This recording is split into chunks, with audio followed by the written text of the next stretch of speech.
This is the inside of the Autocruise Rhythm. If I firstly move to the main control panel, I can turn the 12 volt on just here on the power button. Once I've done this, you'll see that it's letting us know that we're connected to main supply. It's also giving us a condition of the leisure battery. To turn the water pump on, just press here. And we need the water pump on so we can get water out of the taps, flush the toilet and fill the boiler if it has been drained down. We then have awning light on and off just here, and as you can see it will let you know when it is on just up here.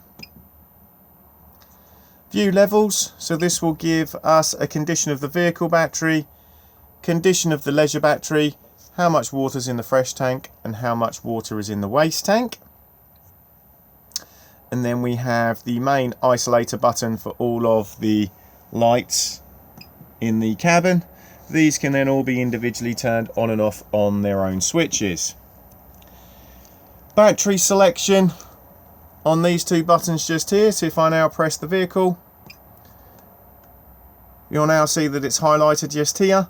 And this is now the battery we are using to power the back end of the motorhome. This is also now the battery that is being charged from the main supply. And if I now press back again, we've now flipped back to the leisure batteries, and again these are now the batteries that are being charged by the main supply. Just here we have the controls for the Truma heating and hot water. If I firstly start with this dial just here, this one is power source selection. So you'll see we have wavy lines, flames, and then we also have a mixture of both. Wavy lines represent mains electricity, so as long as the motorhome's connected to the main supply, you can run both your heating and your hot water off the mains. And we can run it on main supply using 2 kilowatts or main supply using 1 kilowatt. This is all just dependent on the ampage of the site you're on to try and avoid tripping. If you have no main supply, you can pop it onto the little picture of the flame here and run the heating and hot water on gas. And if you have both power sources available to you, you can run in dual fuel. So a mixture of gas and mains at 1 kilowatt and a mixture of gas and mains at 2 kilowatts. These two settings here are very handy, especially in the winter months if you want to get up to temperature nice and quickly.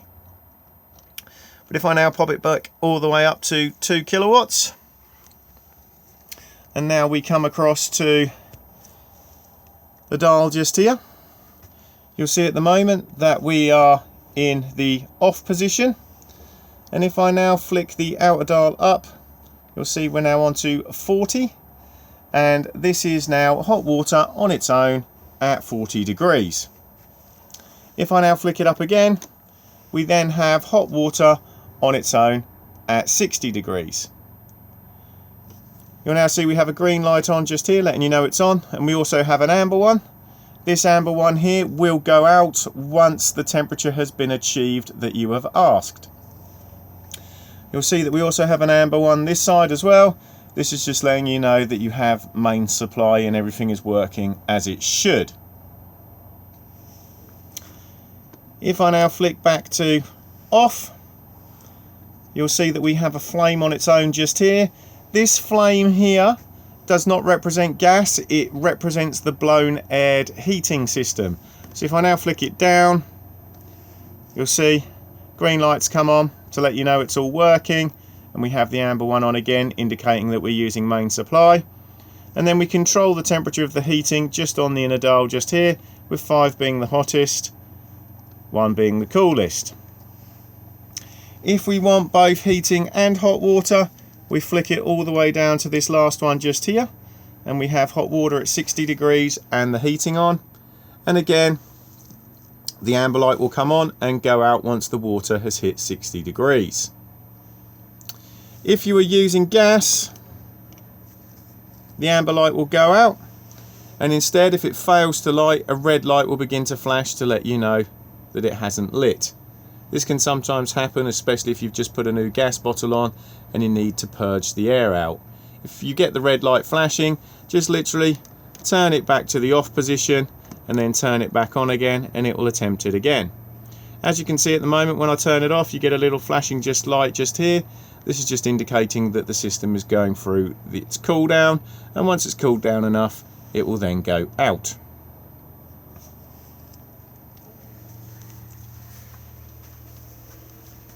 Leisure batteries are just located here, one underneath the driver's seat and the other one just here, and you can see the main 40 amp fuse literally just there.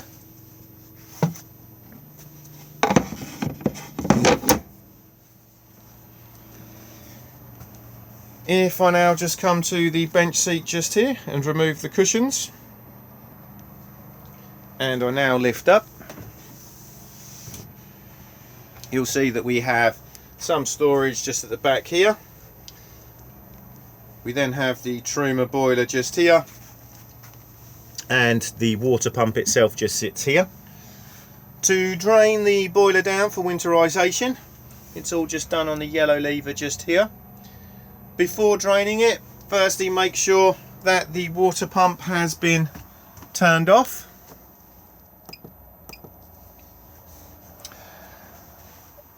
And then come to the yellow lever and flap it up like so, and then it will begin to drain the water out of the boiler at this point here underneath the van. If you are fully winterizing the van, I always suggest that you then also go round and open up all the taps, because this will help release any airlocks in the system and make it drain down more efficiently. When it comes to refilling the boiler, make sure the taps are shut. Reclose the drain valve, fill up the fresh water tank, turn on the main power button and then the water pump, and then the pump will begin to run and start refilling the boiler up. Let the pump run for a few minutes and then begin opening the taps. They'll cough and splutter as they force the air out. Once the water's running freely on both hot and cold, reclose, and then the system will fully reprime itself. Also underneath here we have the consumer unit. So we have the trip switches just here. So we've got the individual MCBs and then the main RCD and test button just here. They are all labelled up and then correspond on the sticker just here. So if anything is not working on mains, just check to see if you've tripped at this point here. We then have the 12 volt fuses just here, and again they are all numbered up and correspond on the sticker just here.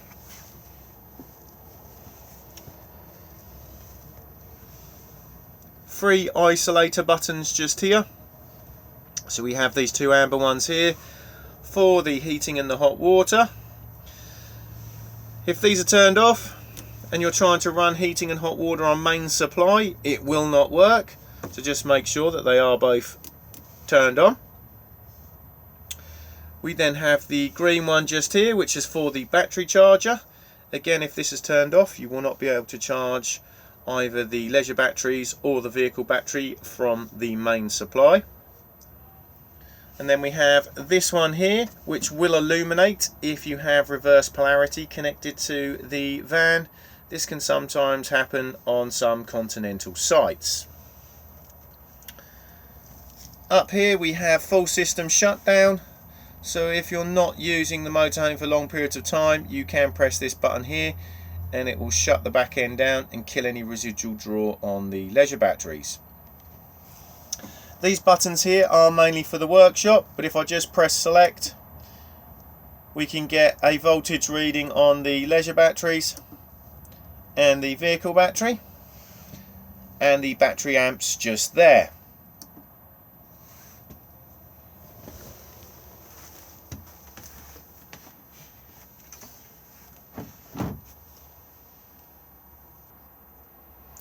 underneath the opposite bench seat is literally just storage.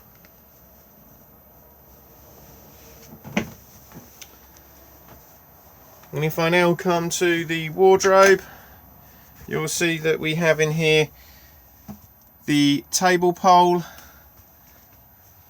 and then the small table just here. We then have the larger table just stowed above the cab just here. Also in here is the television aerial. So we have the digital amplifier just at the back here, on and off just on the top.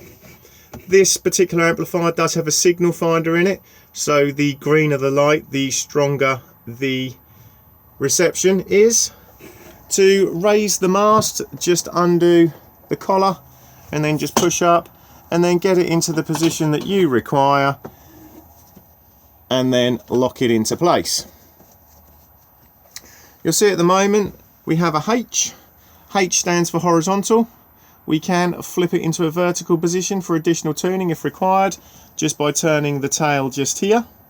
Do make sure that the aerial is down for travel. The television in this model stows in this part here, so just undo everything.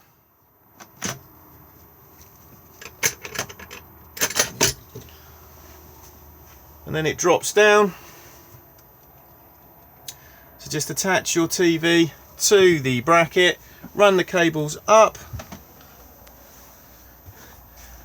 and then through the hole just here, and then it all just plugs in here. So we've got a 12-volt socket here if you're running a 12-volt TV, aerial fly lead here, and then we also have a main socket as well. Also in here is the solar panel regulator just there, and then we also have the switch for the 12-volt compressor fridge. So to turn it on, just flick it like so. Then if I just come to the fridge itself, it's then turned on just here, and then just control the temperature just here from 1 to 7.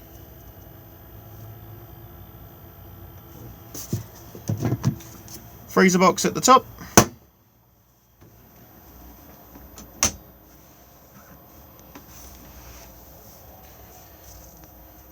Hob just here. So we have 3 gas rings. Push in to the left and press the igniter.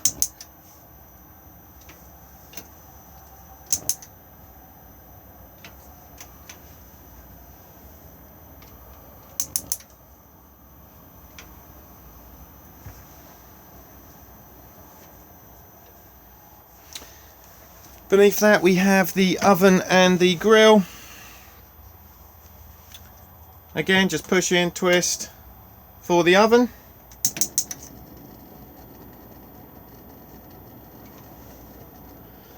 And then if I then push in and twist in the opposite direction, we can then fire up the grill.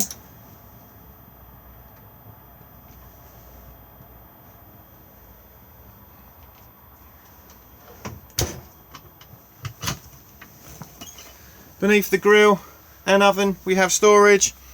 We also have some gas isolation taps just underneath here, one being for the cooker and the other one being for the heating and hot water. These are in the on position, and quite frankly they can stay like that. I always say they are more for maintenance. If you do smell gas in the van, just go to the source and turn off the gas bottle.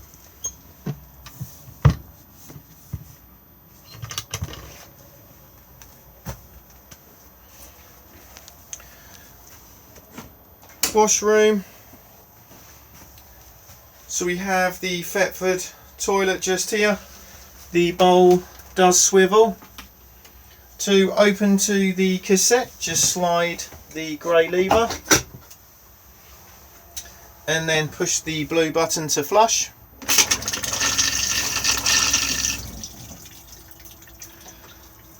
Level indicator just here, so this will illuminate to let you know when the cassette needs emptying. and then close to the cassette again just here. If this has been left open and you try to remove the cassette from the outside, it will not come out. So if you do feel resistance, just make sure that nobody's left it open. Pull down basin just here.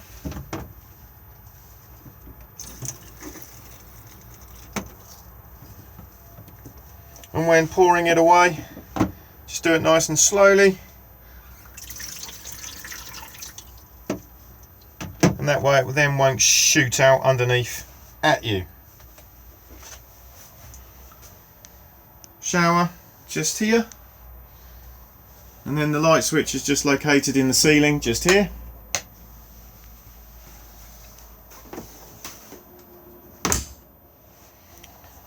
Both driver and passenger seats do swivel, and they just swivel on the lever just here. Control backwards and forwards just on the centre bar, and then they're both height adjustable as well, just on these levers just here.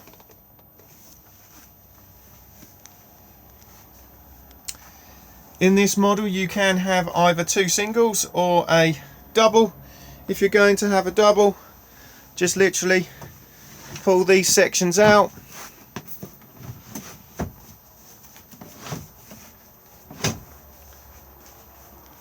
and then just drop the cushions into place, just like so.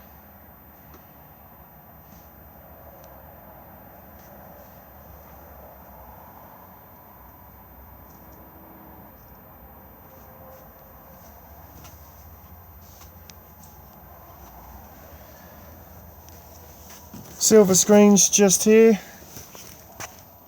which just clip on the driver's window and the passenger window.